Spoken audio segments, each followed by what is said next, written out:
Hello， 亲爱的朋友，你好，欢迎回来，我是你的塔罗牌占卜师 Jessie。对于新的恋情，我们总是既期待又怕受到伤害，不知道会是正桃花还是偏桃花，会不会再一次的重蹈覆辙呢？不晓得即将会有谁陪伴着我们自己走向未来，而我们当下又应该有怎样的一种心理准备呢？所以今天用塔罗牌占卜，让我们看一下下一个爱情转角，你将遇到谁？这个人会是怎样的性格特质？你会遇见哪一种桃花呢？今天分为3组塔罗牌组，每组牌卡呢都是宇宙给你完全不同的讯息。现在呢，请先跟我做一下小仪式，然后进行牌卡的选择。首先闭上眼睛，深呼吸，排出所有的杂念，大口吸气，大口吐气。想象一下，吸进身体的气体是金黄色，吐出身体的气体是灰黑色。完全的放松，然后我们在心里默念：亲爱的宇宙，请指引我，下一个转角我将遇见谁？我将遇到怎样的爱情呢？感谢你的提示。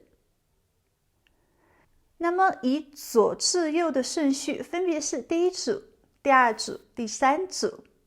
每组牌卡呢，在我们视频下方的信息栏有对应的牌卡时间，点进去就可以聆听老师为你做的占卜了。如果你喜欢今天的占卜，记得点赞，记得分享，记得订阅哦，我将持续给你带来丰富的占卜的。感谢朋友们一直以来的支持，一直以来的分享。如果你还没有订阅 Jessie 的频道，记得订阅 Jessie 的频道。那现在你选择好了吗？我开始为你做占卜咯。Hello， 亲爱的，选择左边第一组的你，我们来看一下宇宙当下给你的讯息是什么。首先，你选择的这一张牌卡呢是笑脸，感觉色彩非常的鲜明哦，同时充满着喜悦的能量。可以看到，你进入到下一个恋情，遇到下一个有缘人的时候呢，你每天都会注重自己的形象哦，同时也会注重自己精神世界的活力。自己呢每天都是精神抖擞的，心态呢特别的美好，对于未来呢也是充满着积极的健康的，也是让自己呢更加充满着这种光芒，更加的有感恩之心，更加的有期待之心。同时你的下一个恋人哦，他应该是一个长相还不错，比较出众的一个人，是比较漂亮的。也许你认识他的时候呢，他并不是非常的帅气，非常的美丽，但是如果稍微做一些修饰，化一下妆啊，或者是多打扮一下啊，肯定是一个比较出彩的人。所以他的形象呢，你是喜欢的，而且你跟他在一起之后呢，你自己也会有不同的审美力哦，你自己呢也会给自己有很多的时间去装扮，去变得更加的鲜艳，更加的新鲜，更加的美丽，就像毛毛虫渐变成蝴蝶一样，你是可以展翅高飞的。而这一个情感呢，是会有美好的恩地的。这种美好的恩地可能并不是每一个人都会遇见正桃花，然后跟他进入到结婚这样的一个关系哦。但是至少在最后大家有结局事情发生，即使是分离的话呢，你也对他保持着一种心怀感激的心情，不会是有任何的怨恨啊，或者是因为有什么三角恋啊、多变恋啊，或者是进入到这种很伤痛的记忆里面。所以这份情感呢，大家是好聚好散的，这份情感呢是会让你感觉到非常的和谐，非常的美好。当你遇见他之后呢，你就进入到人生新的一个阶段，在感情的世界里面呢，会有一段新的旅程，是感觉有很多幸福的能量，而且对于爱有不同的理解，有不同的体验了。对于人际关系上面呢，也会掌握更多的一些技巧哦。所以这个人呢，会让你在今生一辈子都记住的。这份情感呢，来得非常的美好，是你人生之中必经历的一段情感，是让自己变得更加的成长，让自己有更多的发展，并且让自己更多的漂亮，更多的乐观的。当然，两个人之间肯定是有困难的，肯定是有现实的一些障碍的，可能也会有三观上面的不合，大家文化教育背景上面的不同，但是呢，没有关系。遇到挑战的话呢，才会让你们有更多的情爱的技巧，才会让你自己更加的有觉悟性，更加的觉醒。即使有时候呢，可能有一些忧郁啊，可能有些消极啊，可能有一些不舒服的心态，你也会是积极调整过来的，你会尽可能看到美好的那一面，正能量的那一面，你自己有更多收获的那一面，而不会看到自己很不足或者是很不开心的那一面。所以自己呢也会不断的去调整自己的心态哦，这是非常好的。那接下来我们就出现了感激这张牌卡，所以你会感谢月老给你牵线的这一个缘分，你会知道他来到你身边是有很大的一个意义的存在的，让你自己呢变得更加的强大，让你自己变得更加的美好，并且在思想上面呢也会是更加的进步，心态上面也会更加的好。那你对他呢是没有任何的怨言的，两个人最后无论结果如何，你都觉得其实非常幸运遇到这样的一个人，非常幸运遇到这样的一个爱情，他对你今后人生的发展呢都是有比较强大的一个借鉴，都是给予足够的力量的，让你更加的自信，让你更加的看到自己的美好，同时呢也让你自己更加的强大，更加的有掌控之力。很快它应该就会出现了哟，因为我们这边出现了时间这张牌卡，也就是说在2023年你肯定会遇见这样一个人，你肯定会进入到这样一段美好的爱情之中，你会真正的睁开你的眼睛，看见爱，感知爱，理解爱。有的朋友可能现在是不想去看到爱情，觉得自己也许不会遇见很美好的恋人了，觉得自己可能今生的缘分并不是很好等等的，你现在可能没有太多的期待，但是当你遇见他的那一刻，你就感觉跟他四目相接的时候，你们就是灵魂看见灵魂的状态，有一种非常强烈的熟悉感，而他紧紧地抓住着你的眼神。那很有可能遇见这份新爱情的时间是在夏天，而且地点有可能是在离开你当下熟悉的环境，你正在行走之中，也许那个时候你已经搬家了，或者是那个时候呢你已经换了其他的生活的地方，或者那个时候你正在旅行，或者那个时候你正在度假，可能跟你当下很熟悉的生活环境都不太一样哦，在那种状态之下遇见的对方。那接下来我们来看一下他是怎样的星座，怎样的性格。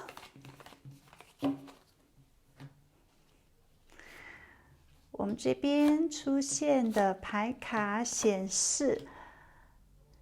新的缘分，这个人呢，他很有可能是摩羯座、处女座、双鱼座、白羊座、双子座、天秤座、狮子座，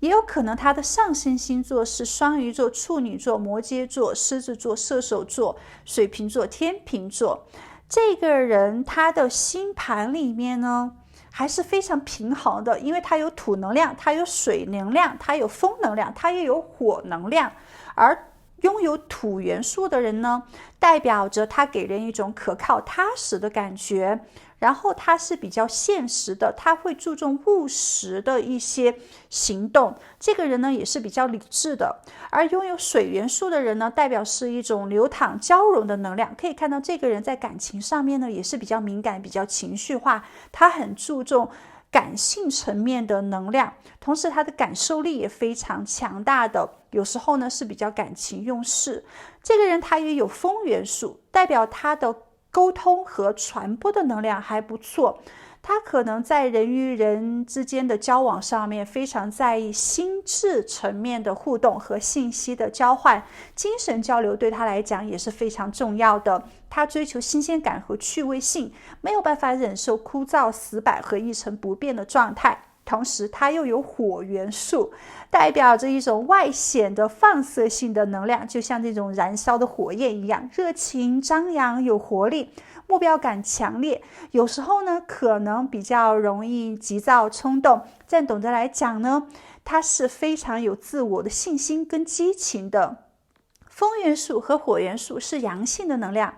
土元素和水元素是阴性的力量。这个人呢，他的星盘分别落在4种不同的元素上面，所以他的性格会相对比较均衡完善一些，不太容易出现极端的现象和明显的短板。这个人没有太偏激或者是太大的一个缺点让人感觉到不舒服，所以你跟他在一起会感觉到很舒服，很合适，很自在，很放松，很美好。你很喜欢跟他的这种相处模式，不管是沟通也好，还是他对你做的一些行为动作也好，你都觉得非常的恰如其分，非常的有这种温暖感。有时候呢，该激情的时候他是会给你这种兴奋激情四射的状态的，那该安静该温柔的时候呢，他也会给你很多的关怀体贴哦，所以你是比较迷恋于他的。那首先呢，我们这边出现了宝剑女王这张牌卡哦，它是比较聪明，而且有一些知世故，有一些精明，有一些圆滑的。这个人的情商还是比较高的，但是他很不喜欢人与人之间太过于的撒谎跟掩饰。也许在对于陌生人或者是在自己的事业上面，如果他要去做一些销售啊，他可能会去做一些善意的谎言，可能会夸大其词，但是跟自己真正喜欢的人在一起，他是非常直率而且是直接的。即使可能讲出来这句话语让别人不舒服，但是如果是真实真相的话，他宁愿选择坦诚，宁愿选择实话实说，也不愿意去故意隐瞒。有时候呢，可能他的话语并不是很中听，但是他只是直言不讳而已，他没有带着任何的恶意。他是一个不喜欢戴面具的人，他也不希望故意的去拍马屁呀，或者是取悦别人。他非常知道自己的立场，也非常清晰的愿意去表达他自己的想法，所以他觉得人与人之间诚实至上。如果你跟他有任何的一些欺瞒谎言的话呢，他可能一旦知道你在讲谎话的话，他就会离你远去，因为内心里面对你的信任度会很差，因为他特别讨厌欺骗。同时呢，这个人他也很喜欢交流，他喜欢倾听你的话语，可能更多的时候呢，他不会去讲他内心的一些心声，因为他非常注重自己的隐私和自己自律的生活状态，他会以自己独特的方式去处理自己的生活，他不喜欢受到别人的束缚啊，别人的一些干扰，他是一个非常自力更生的人。他在做决定的时候，大多数时候只会依靠自己，没有任何的依赖之心，因为他知道自己是有能力做出正确的选择和采取正确的行动的。这个人呢，思想是比较自由的，而且他也是遵循自己的信仰。同时下一个有缘分的人呢，他的头脑非常的敏捷，非常的健谈，而且确实比较聪明，因为他很注重细节，他很注重观察，很善于分析，他的头脑永远不会停止工作，甚至有可能呢，他是一个趋向于完美主义者，他会在正确的时间找到正确的评论。有时候看事情呢，他会看非常古怪非常不同的一面，他会用不同的角度去审核。有时候呢，他也会用幽默啊，或者是一些冷笑话来解除尴尬的局面。同时他也是可以自嘲的一个人，是有一些自嘲能力的。他爱说话，但是不代表他会聊八卦哦。他可能不会因为说话而说话，他也不会让自己陷入到一些消极的交谈模式里面。他不会讲太多的废话，而且他并不啰嗦。他喜欢谈话，是因为谈话可以刺激他大脑中的这种讯息的活动，而且那种讨论或者是辩论的话题是最适合他的。在人际关系中呢，他很谨慎，他不喜欢分享自己过多的一些空间，除非他真的100%确定这个人。如果你跟他进入到感情的初期，什么时候他给你一些隐私，带你去他家呀，或者是让你知道他真心的一些情感的想法的时候呢，可能就知道他其实是非常重视你的。无论他的恋人是多么的可爱和美好，如果这个人向他提出太多的一些要求，让他去做一些改变，让他去做一些调整的话呢，他可能会冷静残酷的去断绝这段关系，即使他爱着对方，即使他会因为分手痛苦，但妥协并不是他的选择，他是不会为了别人去更改自己的人生目标，更改自己的人生节奏的，因为他希望人际关系里面大家更加的诚实开放，给予对方更多的自由自在的能力。所以跟他相处的情感模式呢，也不能太过于的随时都在一起。如果你是那种很黏人的人，要24小时大家都在一起啊，随时他给你报备啊，那随时都在联络的话呢，可能就会给他很大的一些压力。他希望两个人是保持着独立性的，大家是有一些安全的距离的，比如说1周时间给他1-2天可以去社交啊，可以去处理自己的一些事情啊，可以让自己呢静心的去思考一下，这种状态会让他更加的舒服。有时候呢，他也非常喜欢独处，他是可以在家一个人看书，在家一个人听音乐，在家一个人做家务的，是可以离开自己恋人一段时间，不需要用伴侣、用恋人、用爱情来驱散自己的这种无聊感。他的内心实际上是非常平衡的，他是有自我内心幸福的满足感的，而且呢，这个人也是比较充满积极和快乐的状态。他享受生活中轻松快乐的时光，他也喜欢分享，喜欢安排一些家庭活动啊、聚会啊。他也比较孝顺，会照顾自己的父母亲，同时他的家庭对于他来说是非常重要的，家对他来说是一个充满美好的回忆，并始终提供稳定和安全的地方，所以他和自己的家人非常的亲近。他也会和自己的家人有很多生活细节小事情的一些分享，他也会在自己困难的时期呢，去跟家人去过多的互动，让家人给他提供支持。当然，如果家人需要任何支持的话呢，他也会去提供主动的支持的。在恋爱之中，家人对他恋人的这种评价呢，其实也是比较重要的。如果自己的家人喜欢自己的恋人的话呢，那当然他会给予更多的一些心思，更多的一些力量，更多的一些信念。同时，这个人他的情绪总体的来讲是比较平衡的。这个人呢，他对于成功也是充满着信心的。他相信自己通过不断的努力，通过不断的发展，通过自己不断的进步，可以在未来获得成功的。他是一个非常有创造力、非常有想象力的一个人。他聪明伶俐，并且也是有远大的理想的，希望自己呢可以比很多人都生活得更好。而且这个人他是有确定的人生未来丰富的一些目标的，他对自己的愿景也是充满着热情，并全心全意的相信自己可以实现梦想。也许对于有的人来说，他的梦想太过于高目标，太过于不切实际，太过于难实现了。但是当别人说不可能的时候，他就会说我能，我会。这是一个迎难而上，越挫越勇的人。他很少放弃，也不愿意服输，他会去抓住每一个机会，突破极限困难的。他专注于成功，而并不是在成功路上的那些困难。他相信自己不会失败。他也是一个非常顾大局的一个人哦，他也是有冒险精神的人。有时候呢，他是突然被情绪捆绑的人，有时候可能因为热情啊，或者一些兴奋啊，而冲昏了自己的头脑哦。这个呢，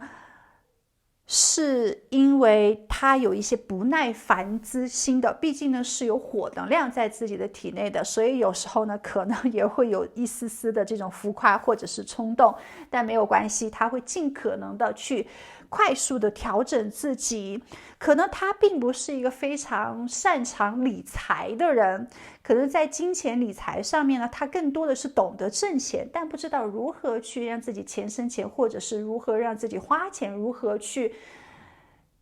评判这个金钱价值。这一点呢是他需要去学习的。除此之外呢，他可能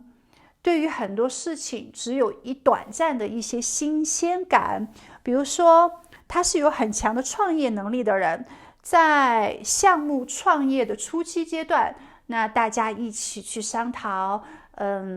这个产品适合怎样的人群啊，我们应该怎么样的一个计划，怎么样一个规划等等的。在这种激动人心的时刻呢，他非常的享受。但是一旦这个项目确定之后，大家要进入到一个非常正常平凡的工作阶段的时候，可能他就会觉得有一些乏味无趣了，然后呢他就会把自己的思想转入到另外的一个新项目上面去，因为他知道自己擅长什么。有时候呢是没有办法沉住气做事情的。他是一个喜欢运动的一个人，他喜欢参与这种竞争状态，他是有强烈的能量的，是有火的能量的。如果他不喜欢运动的话呢，可能他的这种火的能量就没有办法使出来，可能就会有比较大的一些脾气。所以运动对于他来说是非常好的一种状态，是可以让自己的精神呢更加的发挥出去，也是可以让自己精神抖擞的，同时呢也会让自己的身体更加的健康，让自己的心灵呢也更加的健康。这个人他是比较重义气的一个人，他是一个强大的朋友，他也是一个强大的保护者。可能最刚开始他会作为新朋友出现在你的生活之中，并把你吸引到他充满乐趣的活动里面，他会激发你童心顽皮的那一面呢，让你玩得非常的开心。比如说你们会一起光脚躺在草地上啊，或者是穿上雨靴到处跑啊，在雨天里面，或者是一起去前往最近的这种摇滚音乐节，或者跟一群朋友一起去玩卡丁车，一起跳舞唱歌大笑等等的。所以这个人会让你非常非常的年轻心态。现在呢，也许是时候彻底检查一下你的衣柜和检查一下你的形象了，重新塑造你的造型了，展现真实的你。你可以扔掉你的衣柜里面那些古板的东西，可以让自己衣服上面的颜色呢多一些，更多黄色呀、绿色呀、粉色啊、蓝色这些鲜艳的颜色，不要穿那么多的黑色和灰色。他喜欢色彩鲜艳，非常有这种生命活力的人。太过于沉闷无趣的人呢，他可能并不是很有兴趣哦。而且他会激励你去吹走这些陈旧的空气的，他会让你去彻底改头换面，因为他会鼓励你保持更加的健康，保持更加的活跃。现在也是时候去减掉你自己一些的体重了，但是呢，慢慢的乐在其中吧，尝试一些新奇的，和你平时所做的截然不同的事情。和他在一起，你的朋友会看见你的身心灵的变化，你的外在形象啊，你的气场啊，你的这种磁场的变化，你会发现你自己很多不同的一面的。那这边呢，权杖侍从这张牌卡也非常的有意思，它代表着激情的开始，也可能与旅行有关，也可能是一段充满户外活动和大量体育锻炼的关系。所以你可能会是在假期或者是旅行中遇到这样的一个人，你可能是在兴趣爱好培养的时候，在运动的时候遇到这一个人，也可能是参加一些运动的一些活动哦，可能跟他之间并不是一种非常长期的关系，但你会对他记忆犹新的，因为他会让你神魂颠倒，会颠覆你的世界。你会觉得他非常的英俊帅气漂亮，而且呢，你会觉得他很健康，充满着活力，非常的阳光，非常的有乐趣。这个人会让你兴奋不已的。但是另外一方面呢，你们俩之间可能也会有蛮多的争吵，因为他是一个非常直接的人，同时呢，他也是一个性格外向。你们两个人的文化、家庭、教育背景肯定是完全不一样，因为没有任何人可以达到三观一致的，所以一旦大家进入到这种磨合期之后呢，可能就会出现蛮多的一些激烈的争吵的。那这边宇宙就要给你一个重要的讯息，因为对于权杖侍从来说，在认识你到进入到恋爱这一段时间是他最有激情的时刻，进入到恋爱到甜蜜期的时候是他最兴奋最性感的时刻，在甜蜜期到磨合期的时候呢，也是可能有很多争吵，可能有很多冲突的时刻，但是这个时候依然是非常的激情的。但是磨合期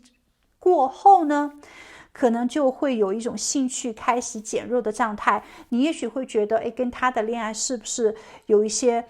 过于的频繁了，不像之前那样的大家非常的兴奋啊，去做很多新鲜的一些事情啊，随时都在跟你联络呀，他有很多新的一些 idea 啊，更多的一些欣赏你的一些话语呀，反而你们两个关系呢就开始到一种平静，更加易于管理的这种水平里面了。可能这个时候呢，你会认为他是不是缺乏对你的兴趣啦？他是不是不再爱你啊？他是不是不喜欢你啊？如果你是一个在感情里面缺乏安全感的人，你可能就会有出现这种怀疑，然后患得患失，然后出现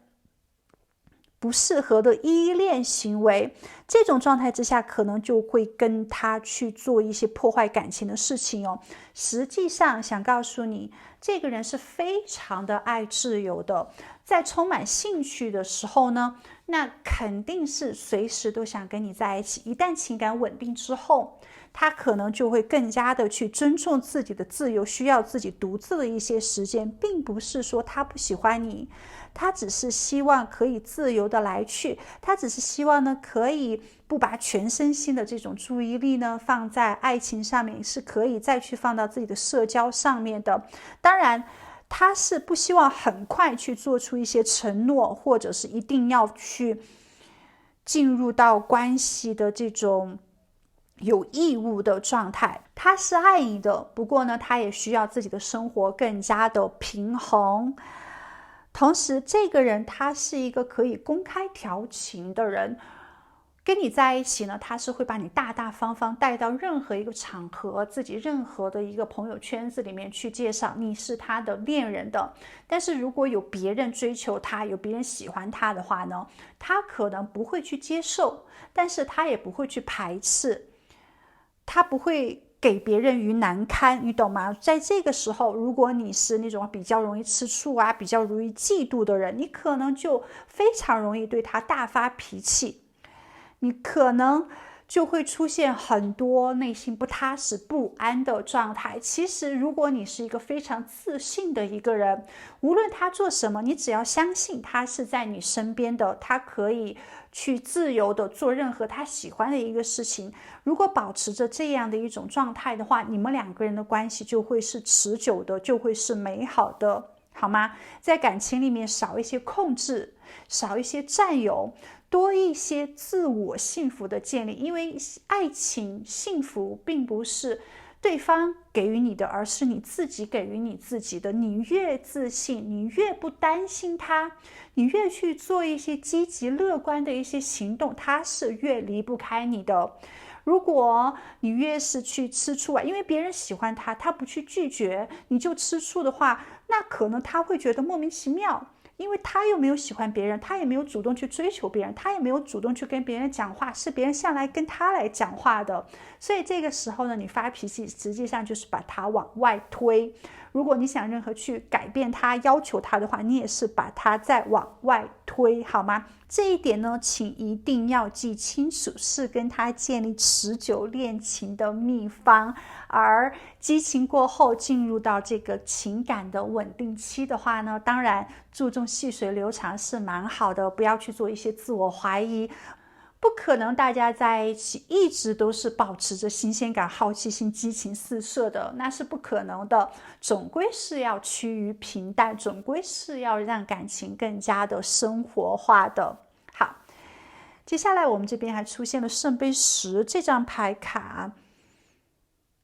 这个人呢，其实他是希望建立家庭，他是有这样的一个幻想的，但是一定是要遇到真正对的那一个人，而遇到真正适合他性格非常合拍的人呢，并不太容易哦。如果在感情里面比较幼稚，或者是没有太多爱情技巧的人呢，可能是很少被他认定为可以建立家庭，可以成为自己的保护者，或者是成为自己小孩的父亲母亲这样的一个角色的。他是需要很长的一段时间去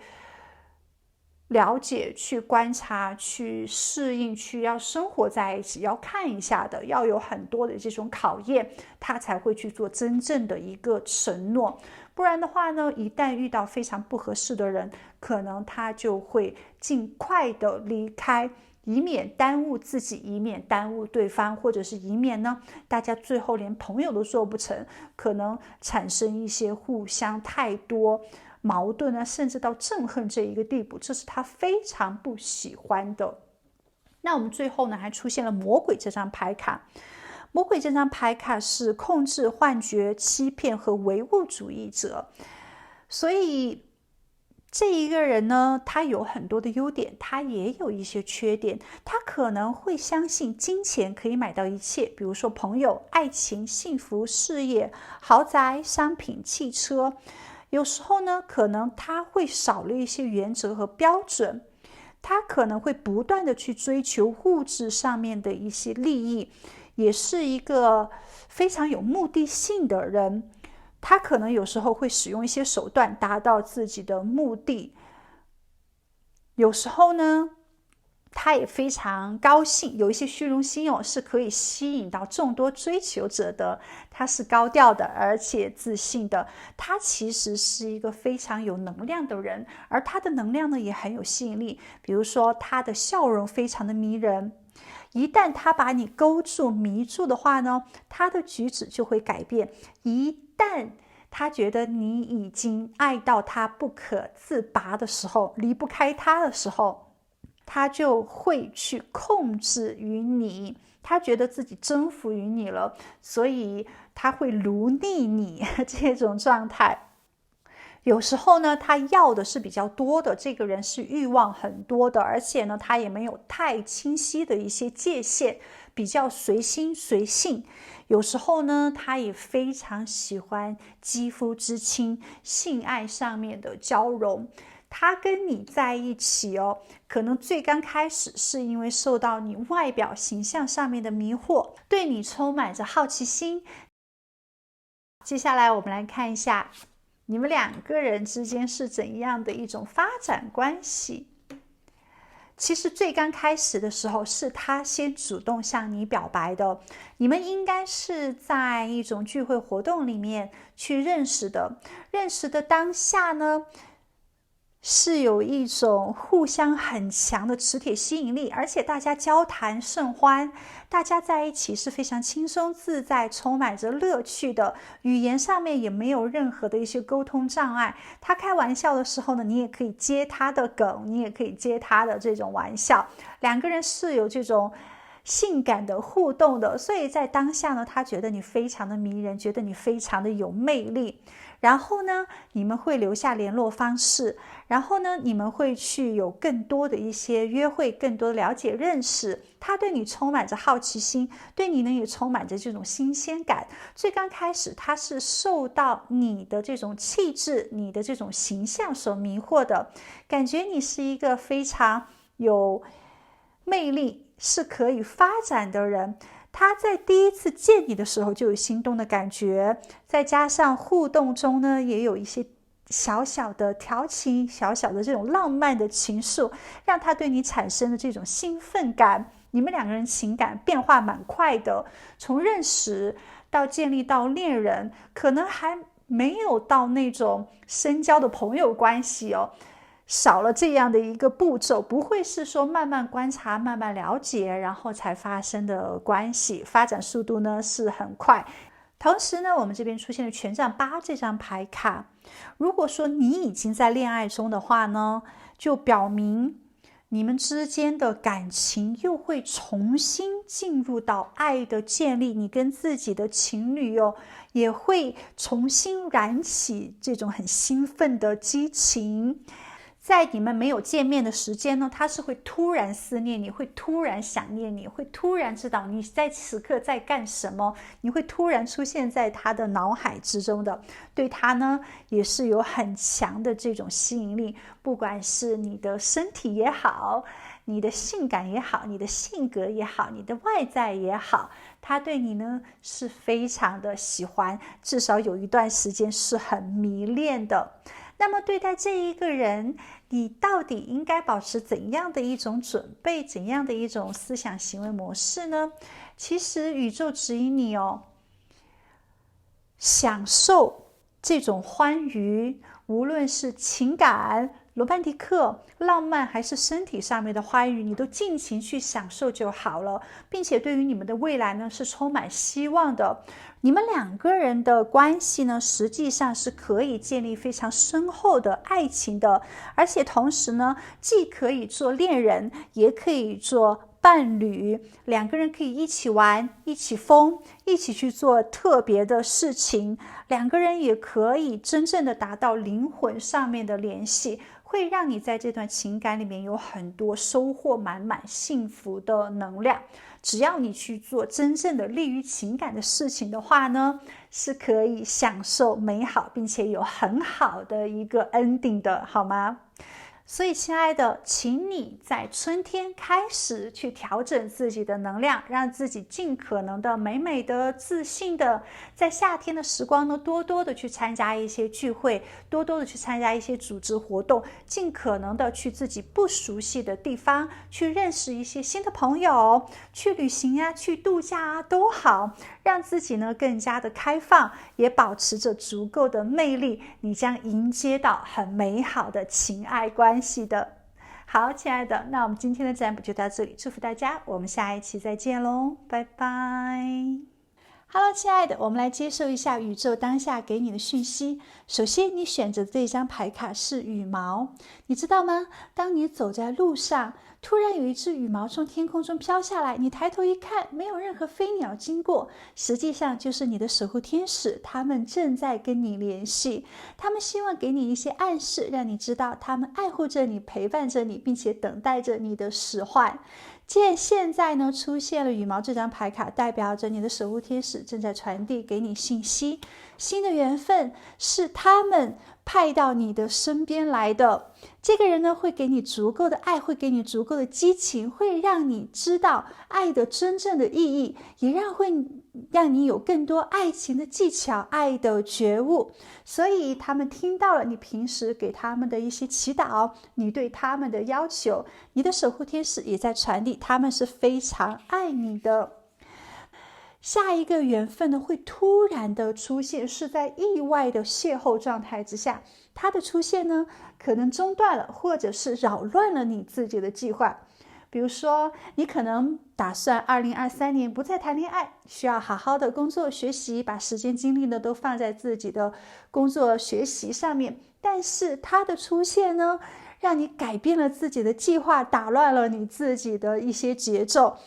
不得不抽出一些时间精力放在感情之中了。或者是你本来在今年有旅行的计划，但是它的出现呢，让你不得不改掉航班的时间啊，或者是缩短你自己的旅行计划啊等等的，所以会是给你很多的一些惊喜，也会给你很多的一些惊奇非常特别的地方。那么这一个桃花可能是充满更多冒险，充满更多挑战，但是又让人超级新奇的桃花。也许你们可能是跨国恋，也许你们可能是网络恋情，也许你们可能是远距离，也许是姐弟恋。总之应该不是非常常规的桃花缘分。这个缘分呢，让你又惊喜又担心又好奇又向往，感觉是有一点复杂，有时候呢让你觉得不可信，好像是在演偶像剧一样。但实际上这个关系会给你带来极大的热情，带来极大的乐趣欢笑，以及给你增添很多的一些活动。所以请敬请期待就好了。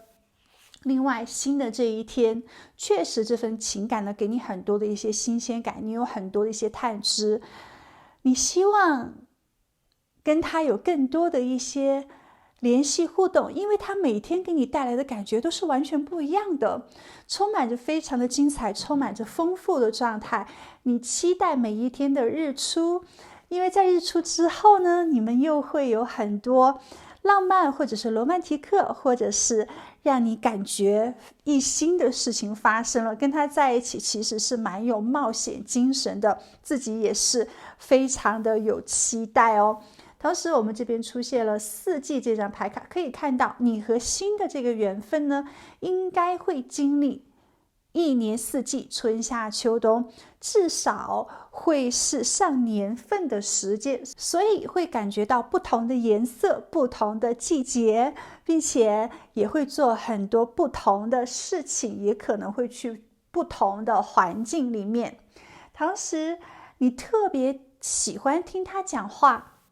他讲话的声音，他讲话的语速，他讲话的这种方式呢，是你特别喜欢的。你们2个人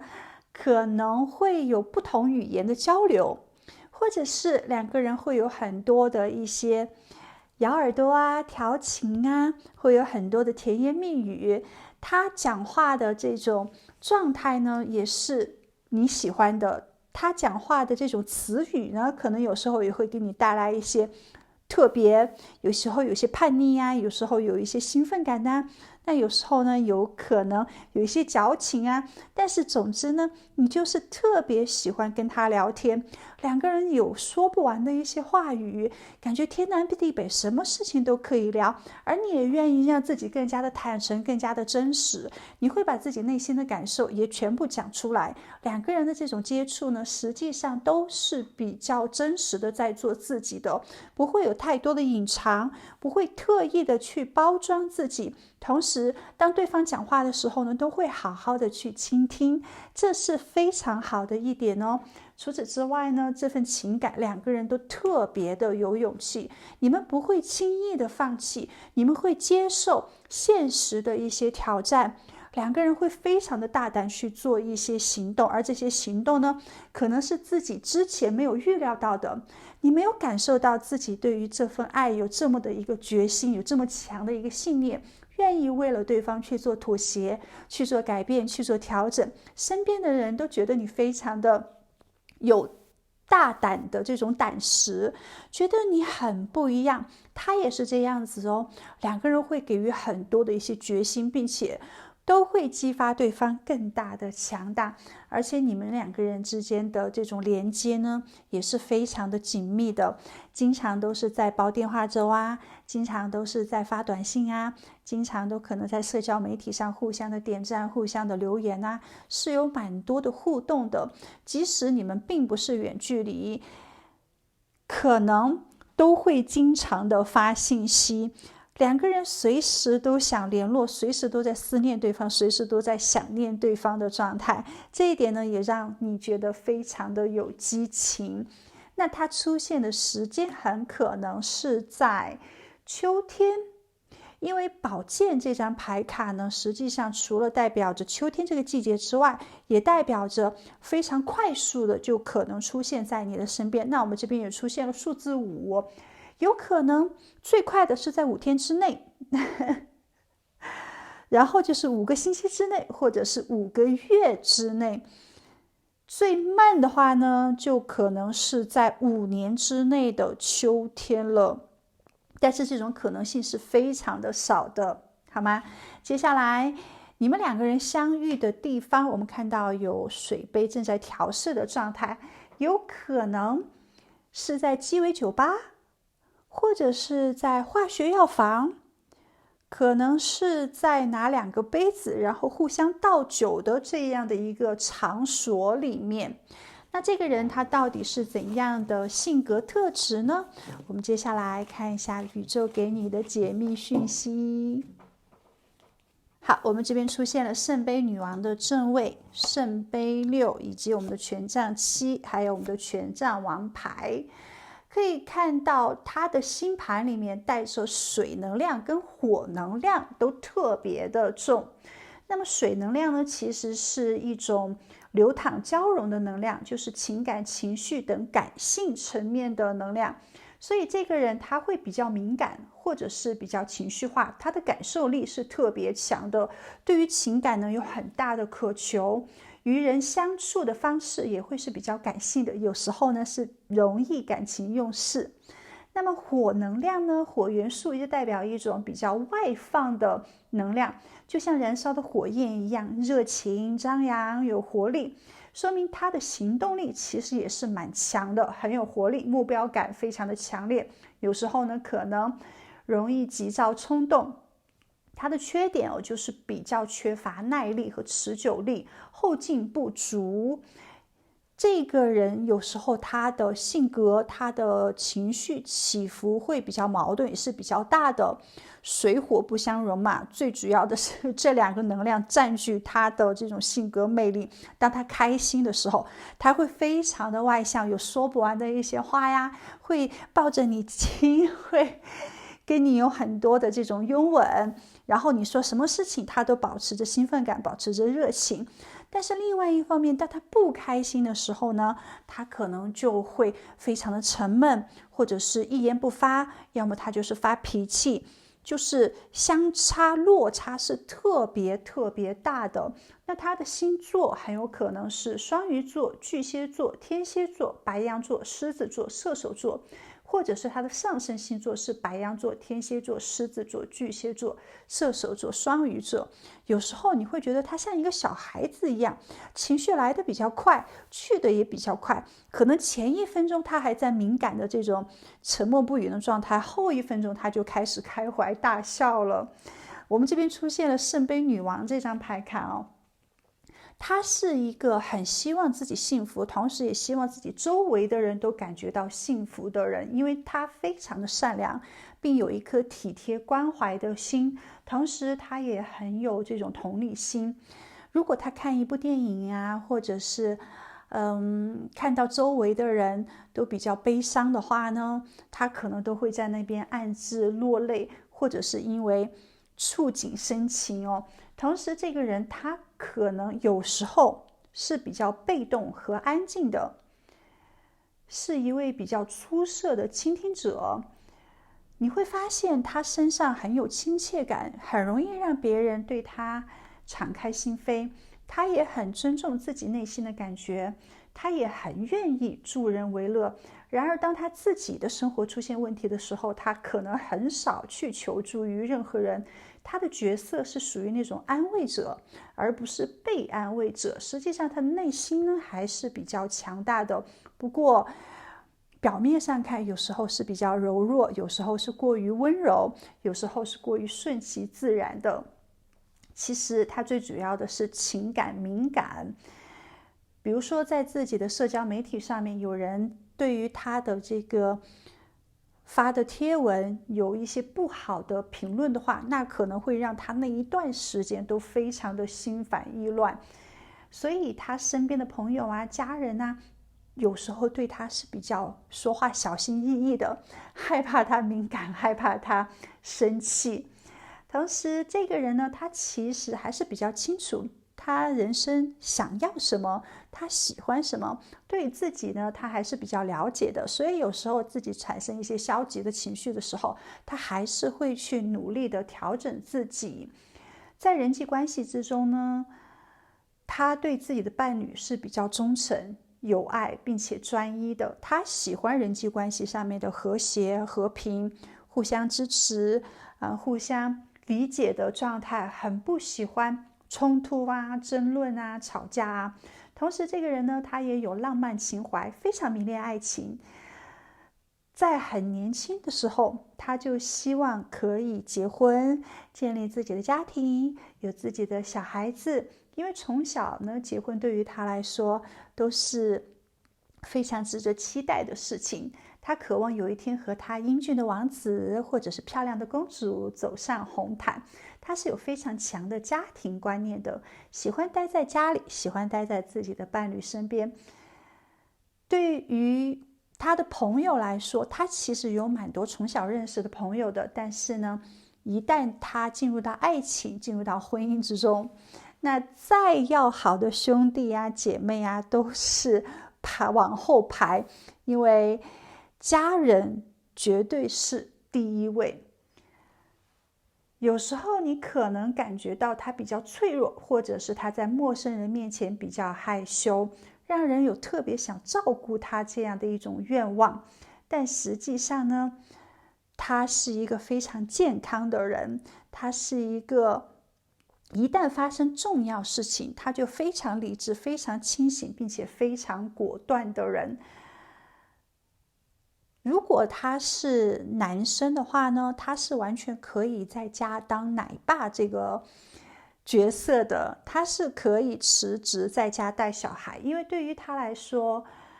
情感上的满足大过于物质上、事业上的成功。跟自己的家人在一起呢，是世界上最幸福的事情，这个感情是不会用金钱买来的。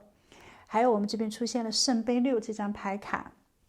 他同时也是一个非常念旧、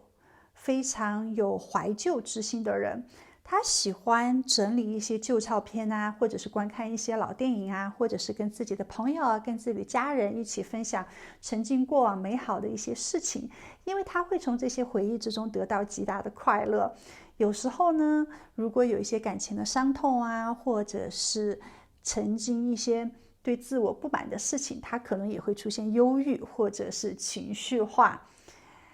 有时候呢，他希望带着自己的身边人去他小时候生活的地方，或者是他以前的读书的学校，这些地方去走一走，去看一看。这个人他非常的喜欢小孩子，他觉得小孩子是非常的童真，是非常的可爱的。他希望在自己很年轻的时候就可以有至少一个小孩。在情感方面呢，他并不是那种好马不吃回头草的角色，他是可以旧情复燃的。因为曾经的人毕竟大家都知根知底了，而且也经历过感情那么久了，所以会很懂对方，更加容易不产生一些误解，更加容易去经营爱情。所以当他单身的时候，曾经的恋人要跟他联系，想要再追求他的关注，他可能是比较容易回到那份感情里面，再给对方机会，也再给自己机会，去重新滋润经营一下这份情感，看能不能一直走下去。因为他还是有一定的包容力，他有一定的宽容之心的，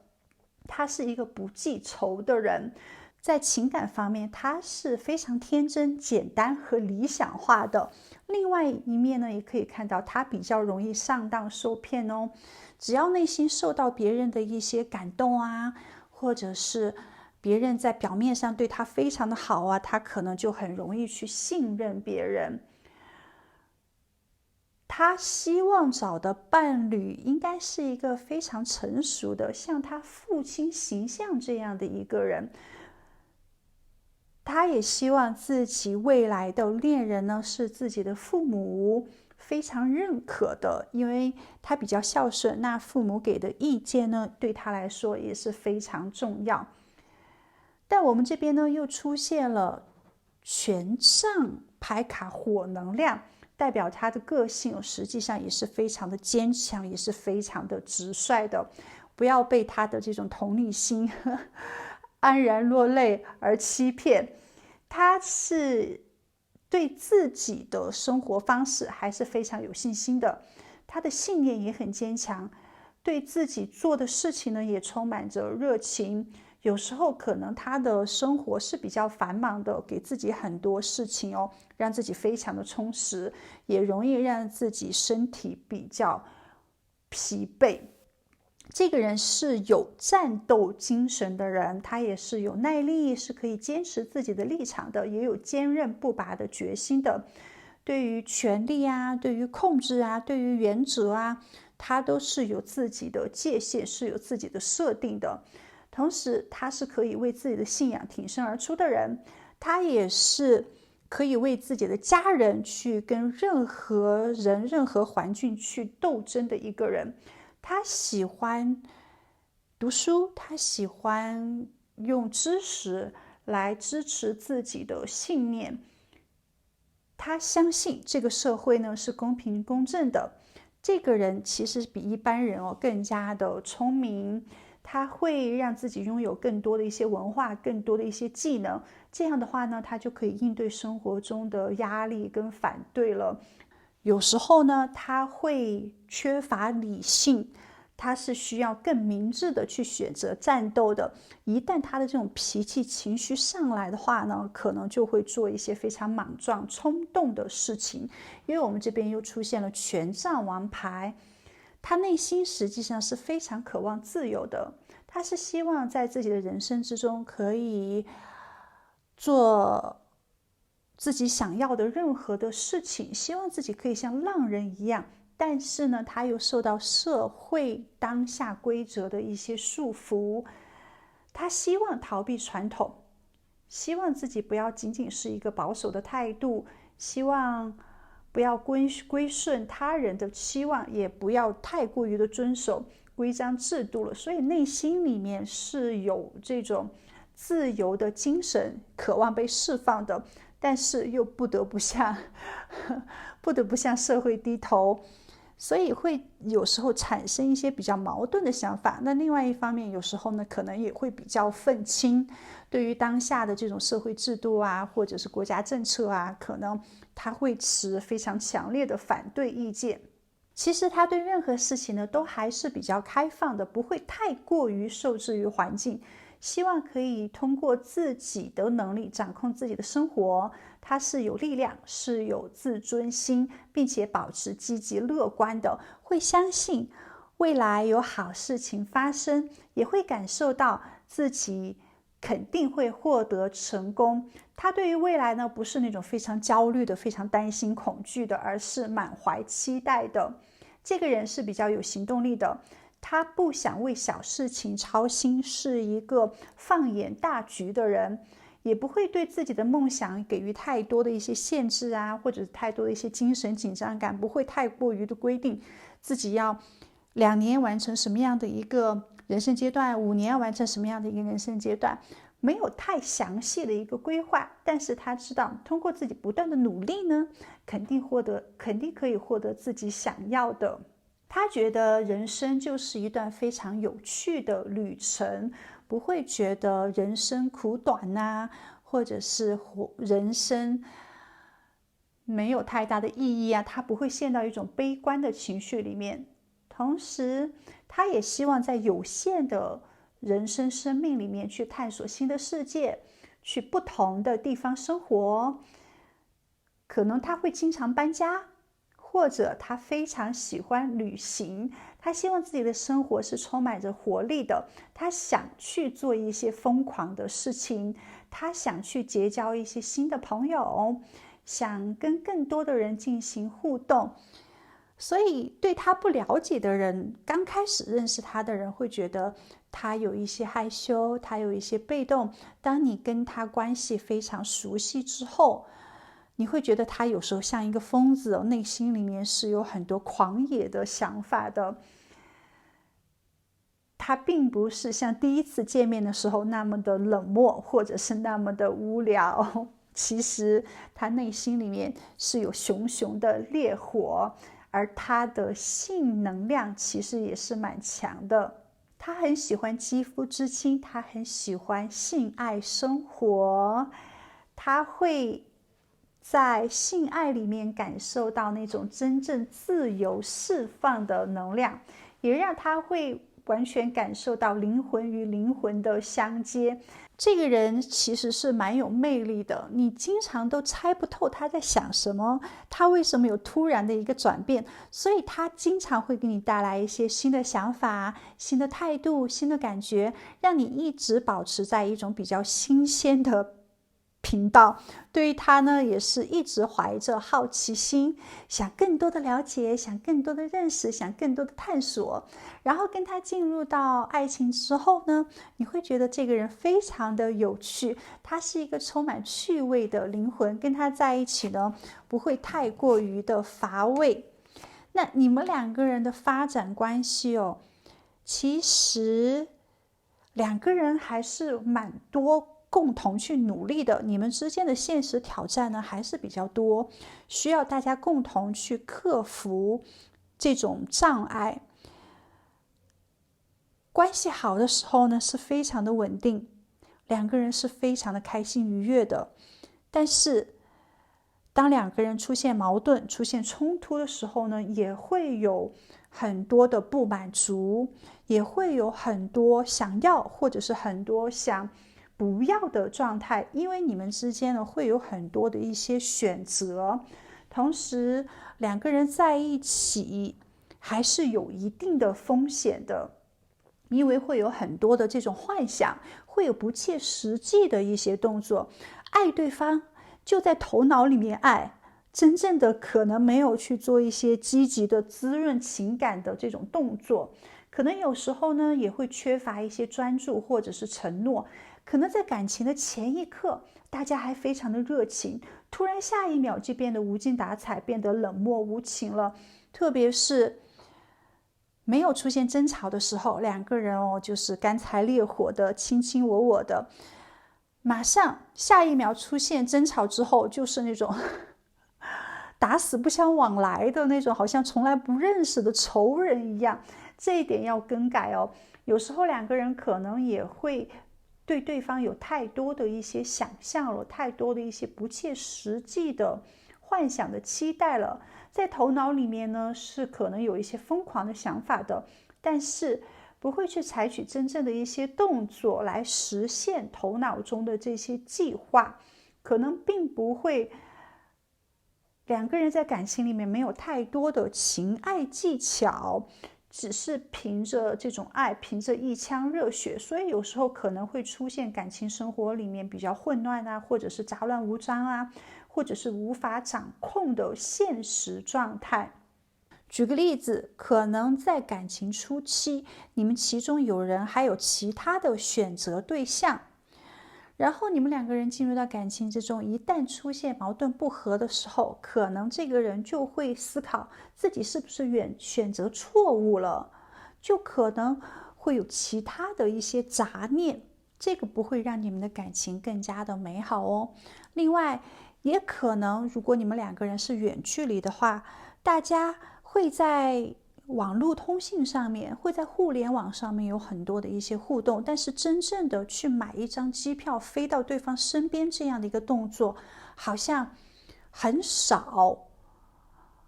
所以大多数时候都是幻想对方是跟他在怎样的一种爱情阶段，幻想自己突然出现在他的面前，但是真正要去落实的话呢是比较难的。这个也是你们之间会有一些现实的障碍，让自己可能出现一些困惑，让自己在选择上面呢没有办法脚踏实地。所以亲爱的，在这边宇宙给你一个建议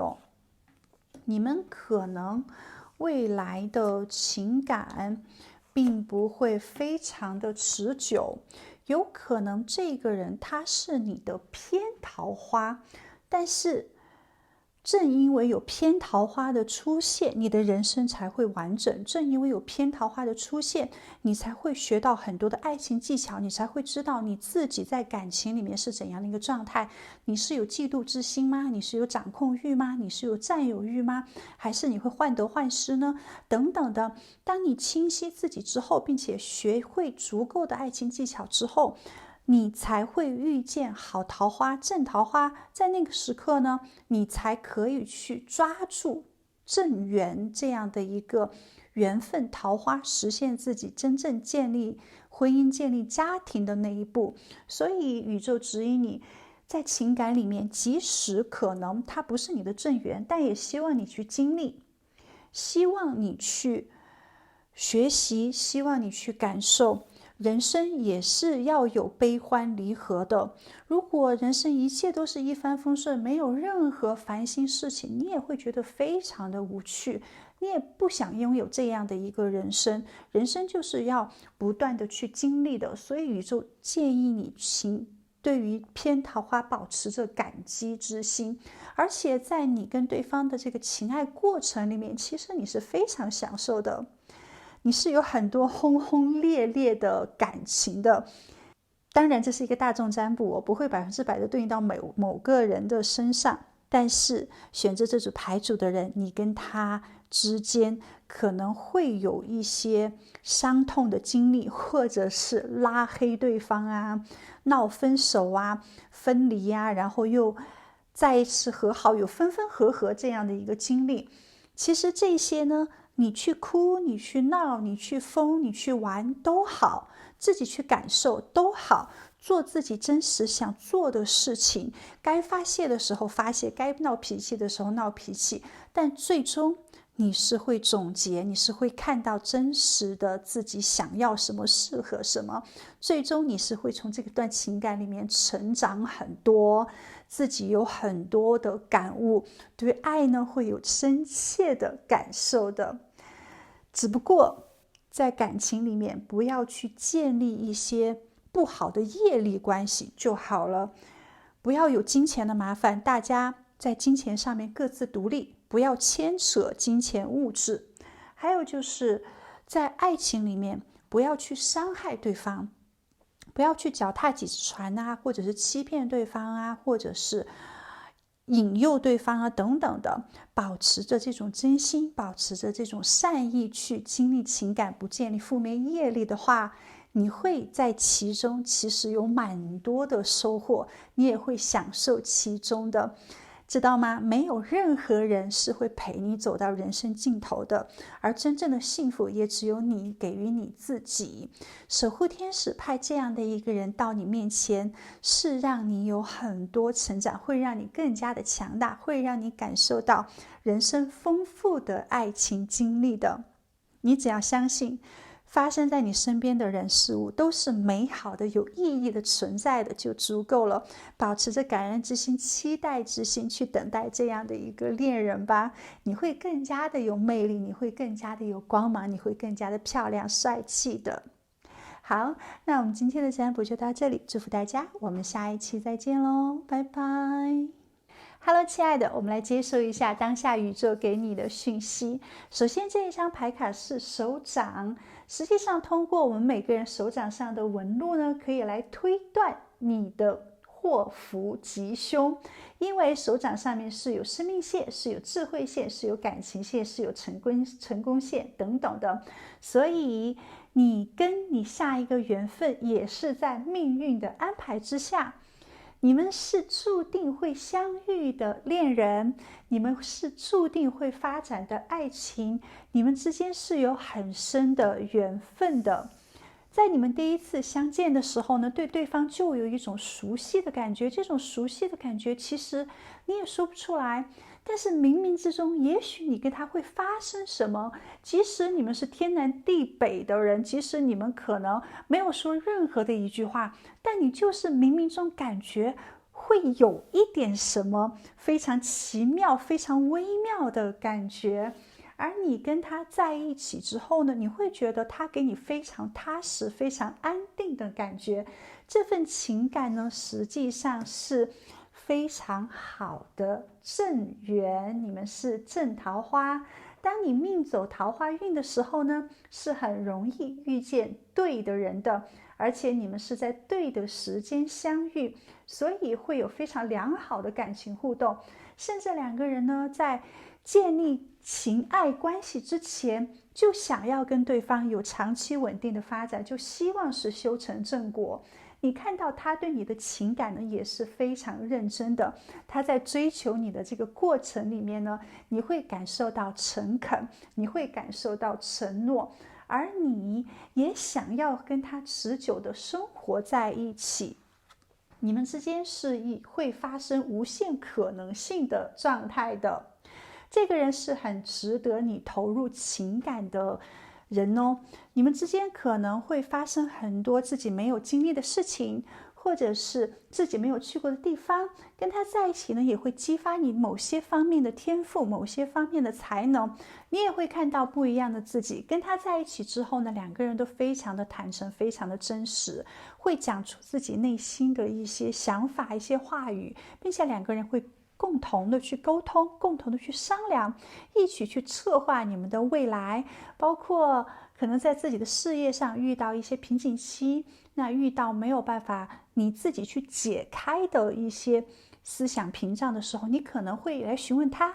希望他给你一些建议。而他呢，可能在生活之中遇到那些朋友的麻烦，他可能也会来询问你对这位朋友是怎样的一种看法等等的。两个人会有很多的交流，在这种交流之下呢，你们会形成一种模式，就是思想会越来越合并，两个人会越来越齐心协力，同时在决定一件事情的时候会用两个头脑来决定，当然就是会越来越聪明的，会有更多的这种思想创造性。同时呢，两个人也会一起去规划你们的未来，一起去计划你们的未来，甚至你们的朋友圈、社交圈，你们可能会共同的去经营哦，这点是很好的。你们会一步一步的充满耐心的往前进，在这份情感里面呢，大家会有更多的一些决心，更多的一些信念，不会轻易的去讲一些破坏情感的话语，不会轻易的去闹分手啊，或者是删掉朋友圈啊，或者是删好友啊等等的这样一个动作，可能甚至都不会即使在电话里面吵架都不会去挂掉电话这样的幼稚的动作的。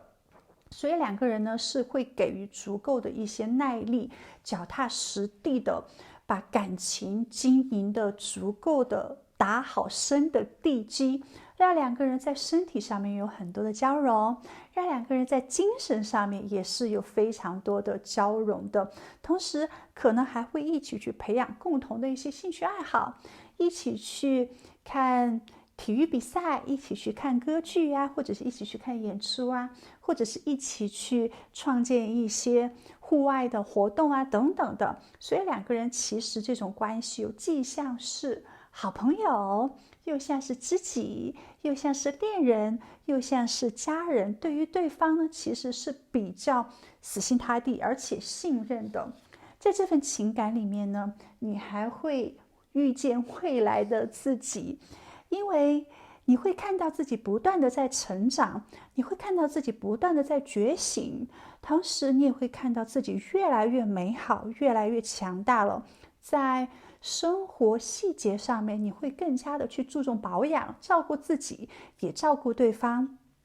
在饮食习惯上面，会跟对方共同一起去多吃蔬菜，多吃水果啊，两个人会改掉很多生活上面的坏习惯，你自己会更加的自律了。你可以看到5年后的自己更加的漂亮，更加的精神，更加的有活力。所以这份情感呢，让你内心充满着积极的期待跟变化，让你正在塑造未来的自己。同时你们两个人也是有很多的这种乐趣好玩的事情的，两个人都会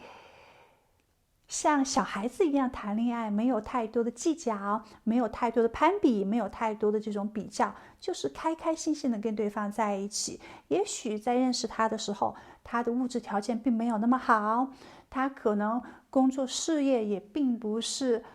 很有成就的状态，但是没有关系，大家一起去经营吧，一起去努力吧。你会觉得只要当下两个人是心连着心的，那么在未来也是可以去克服很多的困难和克服很多的麻烦的。毕竟两个人的力量肯定是比一个人的力量大的，所以心态也是非常的活跃。同时在这份情感里面呢，有的人也会出现前快后慢的节奏，有的人可能是在认识到建立性爱关系非常的快，但是建立性爱关系之后呢，反而进入到很慢的节奏，开始有浪漫的约会啊，开始烛光晚餐啊，开始一起去玩乐啊，一起去罗曼蒂克啊，再有追求这样的一个步骤。对于有的朋友来说，可能是刚开始进入肉体关系之前就决定要以结婚为前提谈恋爱，然后呢是先求婚先订婚之后才进入到那种很认真的谈恋爱的状态，所以可能会出现爱情很非要跳跃的这种节奏，也是非常的有意思的。那么这边我们出现了权杖10这张牌卡，在塔罗牌里面，权杖如果来看时间的话呢，它就是属于春天。我们看到这个树干上面有很多的这种树藤缠绕，那么一定是在春天春暖花开的节奏了。而且我们这边的数字是10，所以有可能是在10天之内，或者是10个星期之内，最慢的话呢，应该是在10个月之内就会遇见这样的一个缘分，转角遇见他，应该不会是10年。如果是五角星10的话，可能就是10年之内，但是这边呢是权杖10，所以不出意外的话呢，应该在你看到这个视频的10个月之内就会遇见这样的一个正桃花。而你们相遇的地方呢，应该是在人多比较热闹的场所。我们看到含有这种社交的能量，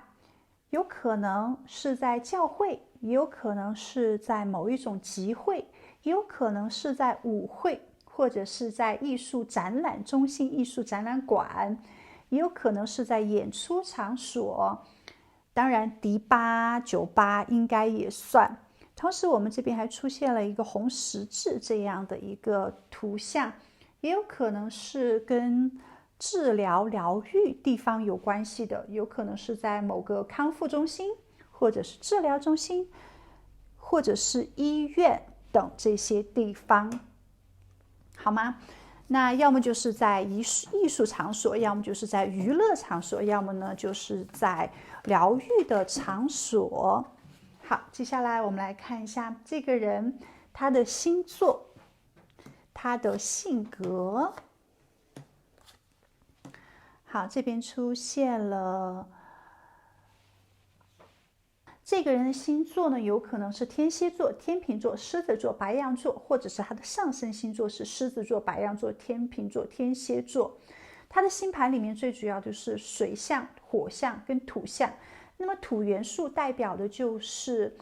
给人一种非常可靠、踏实的感觉，因为它就像大地一样，本身呢也是代表着务实和理智的，所以它是一个非常注重事物本质和客观情况的人，非常的现实。水元素呢，代表的是一种流淌交融的能量及情感、情绪等感性层面的能量。所以这个人呢，他也是一个比较敏感、情绪化的人。他的同理心、感受力非常的强，直觉能力也很强，对于情感呢是有很大的渴望的。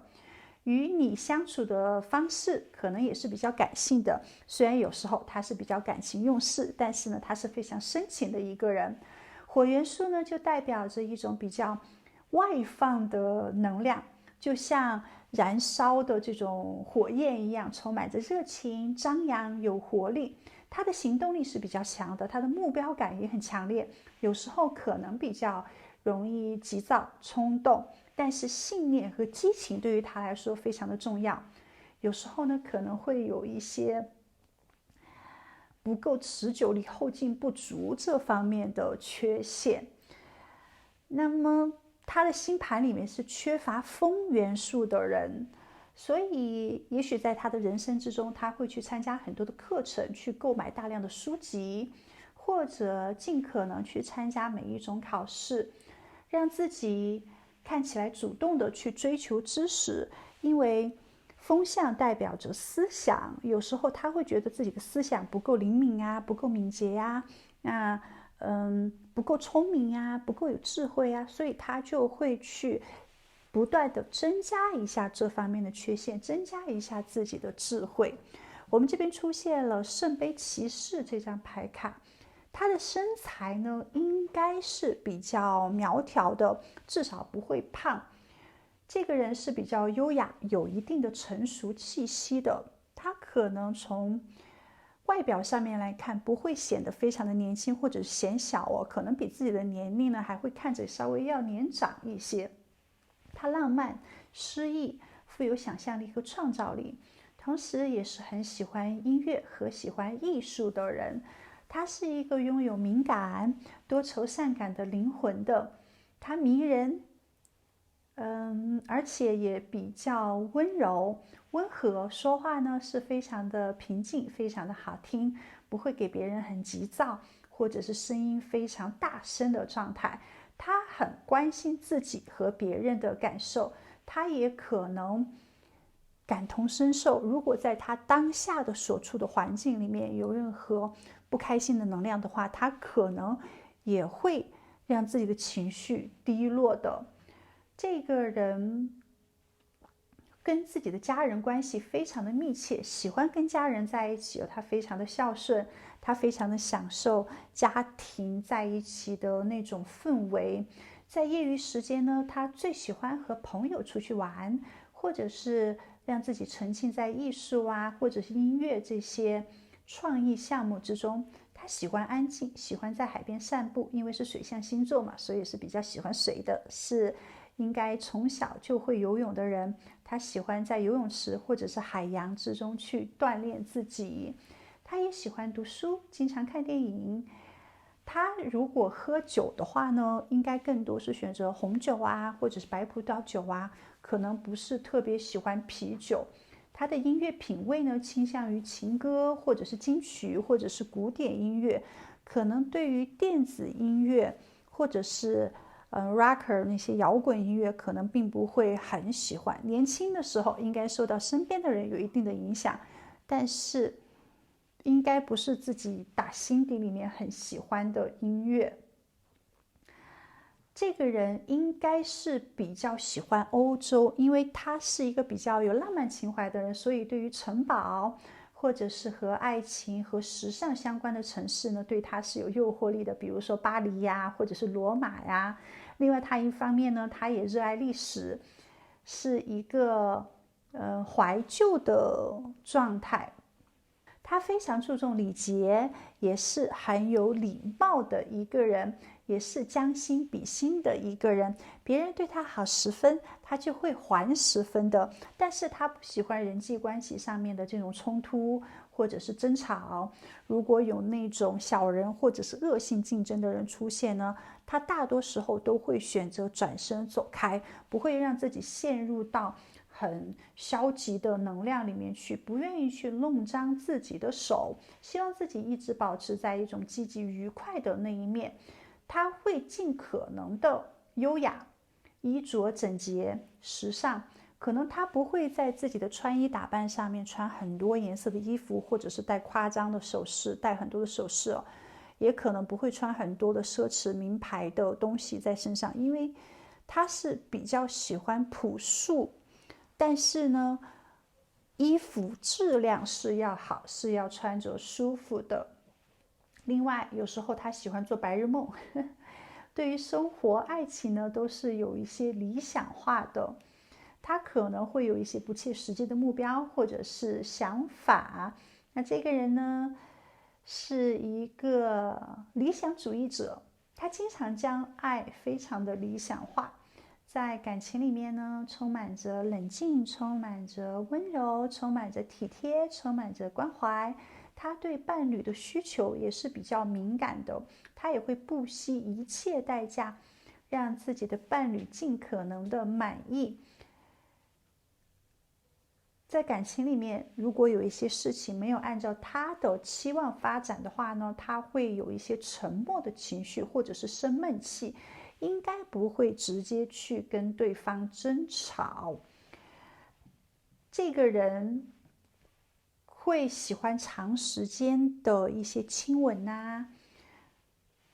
拥抱啊，甚至是更长时间的做爱。他对自己的恋人有时候会做一些调情的动作，用一些手势或者是语言给予一些性暗示。他也希望自己可以24小时都跟自己的恋人在一起，大家就不要分开就好了。即使去见朋友，他也希望可以跟你一起去。有时候呢，你可能也会疲倦。如果你在感情里面是需要有自由空间的人的话呢，你会觉得他有一些缠人，有一些黏人，没有你自己独自的时间了。但是如果你本身就是喜欢随时跟对方在一起的话，他就是非常的适合你。好，接下来我们出现权杖6这张牌卡，代表着他是一个非常自信的人。他会相信自己可以成为强大的人，他也可以成为自己期望的成功的人生赢家。那这个人呢，应该朋友还是蛮多的，身边尊重他的人、崇拜他的人也是有。他的性格特别的好，他也是非常的乐观，他也是可以有冒险精神，可以大胆、可以勇敢的人，爱自己的家人，爱自己的小孩啊，或者是对生活中特别的人呢，都是怀着感激之情的。所以，他是一个人品、品德比较好的人，那是受到大家的喜欢，也可能是会受到别人的追随的，觉得跟他在一起呢是有一些安全感。他是一个得到利益呢也可以分享给别人的人，他是会去注重自己的形象，会去注重自己在别人心目中的位置的。有时候呢，可能也会去注重别人看他的一些眼光，所以对于自己呢，还是会有一些高要求。除此之外，我们这边出现了权杖3这张牌卡，确实他的内心还是非常的有力量的，他可以掌控自己的命运。虽然有时候他有一些傲慢，他有一些自大，他有一些自负，但是呢，是可以不断的去调整自己的，让自己在人生阶段中不断的成长，不断的进步，不断的有长远的一个规划。他并不是鼠目寸光的，他是希望去增加自己更多的一些竞争力，他也是希望可以通过自己不断的劳动、不断的努力，获得自己期待的结果。对于自己非常喜欢的事情呢，他会保持着很激情的能量。他也是一个比较有责任心的人，同时应该也是喜欢旅行啊，或者是对于未来呢有梦想过移民，良禽择木而栖嘛，他有想过去更好的环境，也许给自己的家人，也许想去福利更好的国家。他并不觉得，他没有太多的这种国界之分，他觉得自己就是宇宙中的一粒尘埃，那他就是地球人，不会说我是这个国家的人，那我永远不要去别的国家。他不希望把地球分成一块一块的，所以还是有大格局的一个人。自己的人生之中呢，他也会不断的去发展。好，接下来我们这边出现了五角星女王这张牌卡，所以他是脚踏实地，是比较务实而且现实的。他可能在年轻的时候就知道自己想要什么，然后呢，通过自己的一些规划呀、计划呀，去努力踏实的工作。他健康、快乐、充实、干练而井井有条的过着自己的日常生活。这个人是非常热爱动物，或者是热爱这种田园风光生活的人哦。他是喜欢大自然的，他也是一个环保主义者。他是觉得一个人要幸福的话呢，一定要跟大自然保持着相对的联系，因为我们每个人都是动物嘛。另外，他也是一个非常可爱、健康且心胸宽广的人。他支持所有认识他的人，他总是愿意尽可能的给自己的同事啊或者同学啊一些良好的建议，或者是给自己的朋友呢更多的一些帮助。如果你是他的朋友的话，你会觉得他非常的仗义讲义气，因为他对朋友是蛮忠诚，而且是蛮坚定的。如果自己的朋友感觉不好的话呢，他应该会出现在他身边，给予很多的关怀，给予很多的帮助，希望自己和自己的家人、自己的朋友都感受到稳定、安全和很好的这种照顾，希望大家都是可以享受人生的。他也有匠人精神，在做事情上面呢，他还是比较谨慎、比较认真的。他可以今生只钻研一个事业领域，他不喜欢转换太多的跑道，即使有时候可能会比较乏味或者是无趣，但一旦他下定决心做某件事情的时候呢，他是会很踏实，不会停下来的，直到这件事情完成为止。所以他是有耐心和恒心的，并且也是有一定的专注度的。他很自豪自己的坚持，他也很自豪自己可以获得期望的成功，因为他很清楚自己的长处和自己的能力，他也知道要实现自己的梦想和抱负呢，必须要付出必要的努力，所以这个人是比较务实的。同时他也喜欢物质，喜欢财产，喜欢存款，喜欢尽情享受成功后带来的一切。他追寻质量高于数量和少即是多的准则，他注重生活品味，他拥有漂亮舒适的房子，他可能对室内设计也比较有眼光，也喜欢一些软装，也喜欢给自己的家里面呢添加很多美好的事物，让自己的生活都是充满着有品味、有好的这种享受的。同时他也欣赏艺术，欣赏古董，喜欢美食和美酒。他不喜欢去浪费金钱，但是他懂得掌控金钱的价值。他会喜欢尽可能多的储蓄，他希望自己的银行账户有很多很多的钱，即使当他年老的时候有很多金钱的时候，他还是不满足。他希望呢，存款越多越好，以防有时候会突然的需要金钱的使用。反正在银行里面的金钱越来越多，他就会越来越开心，经济上面的舒适对他来说是更加的轻松自在的，特别讨厌为了金钱去担心。这个人是非常注重安全感的，足够的金钱才会给他带来足够的安全，而他的家呢，也是他自己感觉到非常安全的地方，可以说是他的避难所。他会让自己的家里面用很多好的一些家居啊，可能会有很多奢侈的一些装饰啊，奢侈的一些枕头啊，或者是被套啊。他觉得自己努力辛苦挣的钱，就是要好好的去享受这些生活。他可能也有养宠物的想法，他是天生的养育者和安抚者，并且有收养流浪狗的倾向。在他足够富有之后呢，他应该会去参加一些慈善公益的事情，可能会去参与关于动物福利的这种救援中心，或者是这种团体。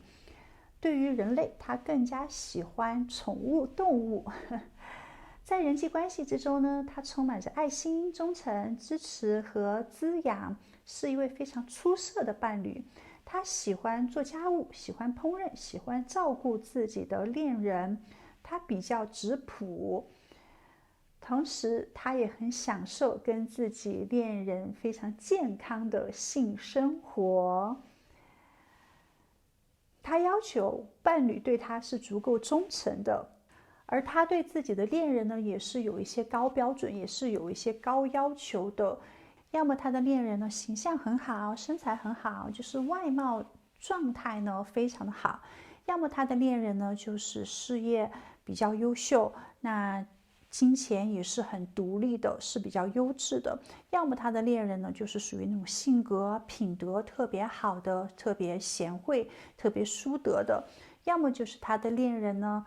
就是非常有高的文化，有高的这种知识。所以总的来讲，他不会去寻找那种浑浑噩噩的情人。对于那种自己人生很茫然、很无知的这种状态呢，他觉得跟他是不匹配的，所以他的恋人一定要有某方面特别的出色，才可以跟他共同的去建立家庭，共同的去进步。在他的情感里面呢，他并不是一个很急于结婚的人，他需要那种志同道合或者是积极主动的人跟他一起去建立情感，一起去展望未来。只有在他觉得自己有足够的物质条件，可以建立家庭，可以给自己的爱人足够的金钱，可以去有足够的物质养育小孩的时候呢，可以购买房产的时候，那个时候他才会去求婚，他才会愿意真正的给予承诺。所以面包跟爱情一定先要有面包，再有爱情，这是他的一个最根本的想法。好，那我们来看一下你们的情感的发展哦。讲了这么多，他到底是怎样的一个人？其实你们两个人毕竟是正桃花，所以没有太多现实的一些障碍。你们在沟通交流上面呢，也是非常的顺畅的。两个人多多少少都有一些爱情技巧，至少说在你们的关系建立之下，都是比较张弛有度的，知道什么样的状态去讲什么样的话语，所以很少出现一些误解，很少出现一些误会。一旦遇到麻烦的时候呢，总是知道如何去解决。一旦出现挑战的话，两个人其实都非常的有强的适应性，两个人思想都比较敏捷灵活，都是聪明人哦，所以知道如何去迎接这些挑战，去克服这些障碍，不会容易出现放弃呀，或者是分离的能量，应该会待在原地去共同商讨解决问题的方式方法，所以是比较齐心协力的。两个人也是足够的有能量力量去克服麻烦的，这一点很好哦，非常的顺畅。当然宇宙也是会帮助你们的。我们看到这边出现的命运之轮呢，就是时来运转，一旦你们出现任何困境的时候呢，命运也是会帮助你们去做一些变化，去让你们排除这种困难，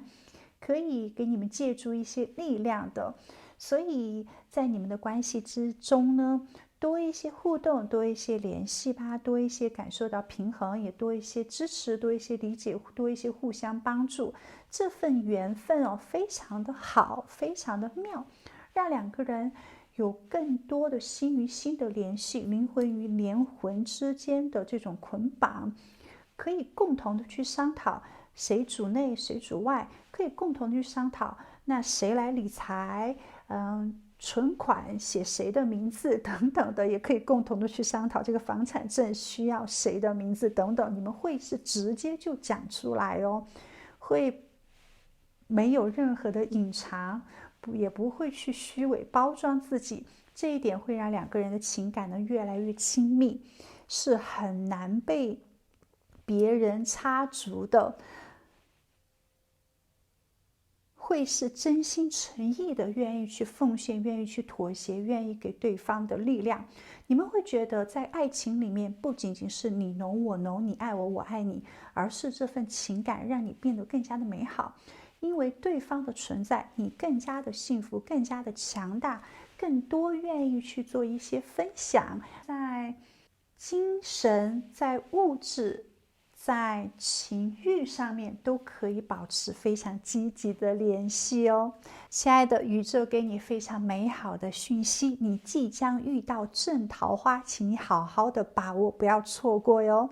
那我们今天的占卜就到这里，祝福你在地球玩的愉快，我们下一期再见，拜拜。